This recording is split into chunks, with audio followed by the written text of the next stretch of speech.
Hello again.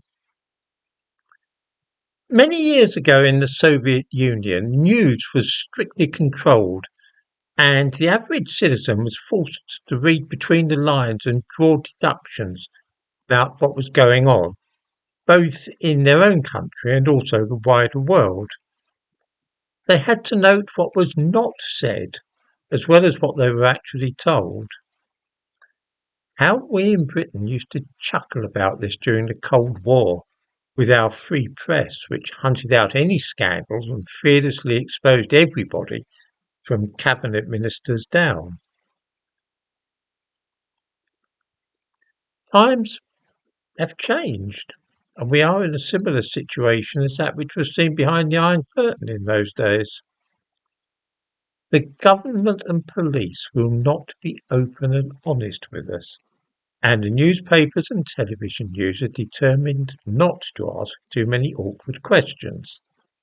So it is that social media today fulfil the role in the modern world of the samizdat publications, which were circulated in secret in Moscow and Leningrad in those days to tell people the truth about the society in which they lived. Many of us have become adept at reading the signs and interpreting through various hints what it is which is being concealed from us. For instance, following a stabbing spree in Manchester on Sunday, one resulting in 2 deaths, by the way, although it was largely ignored by many newspapers and television channels, we can guess easily enough what we have not been told. After the deaths, the police said that a man was medically assessed and detained under the Mental Health Act. No prizes then for guessing his ethnicity. This was a fairly straightforward case of reading the clues, of course, but a slightly more complicated instance cropped up recently in which it was felt to be important that the public were not given the full facts, and the story was purposely distorted. On Monday, the BBC published a piece on their website with the headline "Police Officers Punch Bags in Epidemic of Violent Attacks." Well, yes, there has been an epidemic of violent attacks in recent years, but don't look for this article to tell you why. For that, you have to use a little bit of cunning.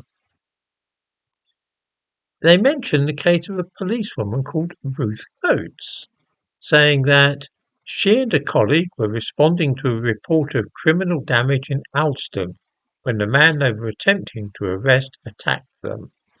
PC Coates felt the most excruciating pain and realised he was savagely biting her arm.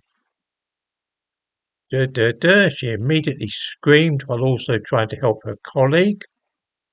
PC Coates said that without the other officer's bravery, she could have lost her arm. Now, Alston is a small village in Cumbria. It's not at all the sort of place you'd expect to find somebody trying to bite a policewoman's arm off. I had an instinctive feeling about this case, and so I googled it. I found that a local paper reported that she had subsequently won a bravery award.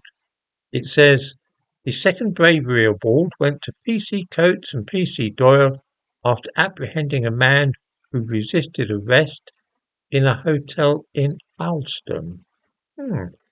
A hotel, eh? That's a clue. Neither the BBC nor the local paper wished to say more. I give links to the news items that I've just talked about in the description to this video. Eventually I found, as I knew all along, that this was a hotel being used to house asylum seekers, and that it was a mad foreigner who had tried to bite off a policewoman's arm, his teeth going right through her clothing and into her flesh, leaving terrible scars. Here is what I am talking about. The media withholds details like this, so that although we see the country deteriorating day by day, and there is indeed an epidemic of violent crime, it is hoped that we will not find out why this is happening. In the same way, when a dozen police officers were bitten at the Notting Hill Carnival, this was simply mentioned in passing as a sign of the times, without any journalist daring to draw attention to the matter and asking what is going on. Many of the changes in this country are similarly mentioned briefly and crucial details withheld if humanly possible, so that it is difficult to know what is actually going on and why. Yes, the country is indeed going to the dogs, but why is that happening? Why are police officers becoming used as punch bags? Why is there an epidemic of violent crime where people are being killed during stabbing sprees and police women are having their arms bitten?